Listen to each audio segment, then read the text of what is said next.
আমার প্রিয় খ্রিস্টীয় ভাই ও বোনেরা, আপনাদের প্রত্যেককে প্রভু যিশুর নামে স্বাগত জানাই। আপনারা দেখছেন গড প্রমিস বাংলা চ্যানেল। এখন আমরা একটি শাস্ত্র থেকে বাক্য দেখব। বাক্যটি নেওয়া হয়েছে গীত সংহিতা 1 অধ্যায় 4 পদ। দুষ্টেরা তেমন নয়, তারা সেই তুষের মতো যাহা বায়ু উড়াইয়া লইয়া যায়। আমেন। ঈশ্বর তার এই বাক্যে বলছেন, যারা ঈশ্বরের পথ অনুসরণ করে না, তাদের জীবন স্থির বা দৃঢ় নয়। তারা তুষ বা ধানের খসার মতো, যা খুব হালকা এবং বাতাসে সহজে উড়ে যায়। অর্থাৎ ঈশ্বরহীন জীবন অস্থায়ী, দুর্বল এবং শেষ পর্যন্ত টিকে থাকে না। কিন্তু ধার্মিকদের জীবন গাছের মতো গাছের মতো গভীর শিকড়যুক্ত, স্থায়ী।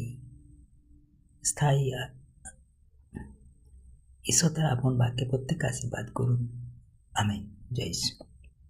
আসুন আমরা এই বাক্যের বিষয় অনুসারে আজকের প্রার্থনা দেখি। প্রভুর সাথে সহভাগিতা করবো আজকের এই প্রার্থনা, এই বাক্যের মাধ্যমে। ঈশ্বরের মহান ঈশ্বর, আপনার পবিত্র বাক্যের জন্য আপনাকে ধন্যবাদ। প্রভু, আপনি আমাদের শেখান যেন আমরা দুষ্টের পথ অনুসরণ না করি, বরং আপনার সত্য ও ধার্মিকতার পথে চলি। হে প্রভু, আমাদের জীবনকে শক্ত ও স্থির করুন, যেন আমরা তুষের মতো হালকা দেখেন না হই, বরং আপনার বাক্যের মধ্যে শিকড় গেড়ে দৃঢ়ভাবে দাঁড়িয়ে থাকতে পারি।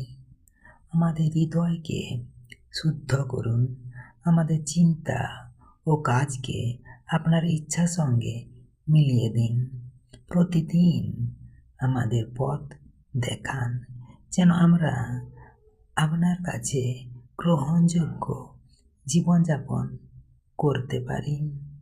এই প্রার্থনা আমরা করি প্রভু যিশুর নামে। Amen, amen, amen.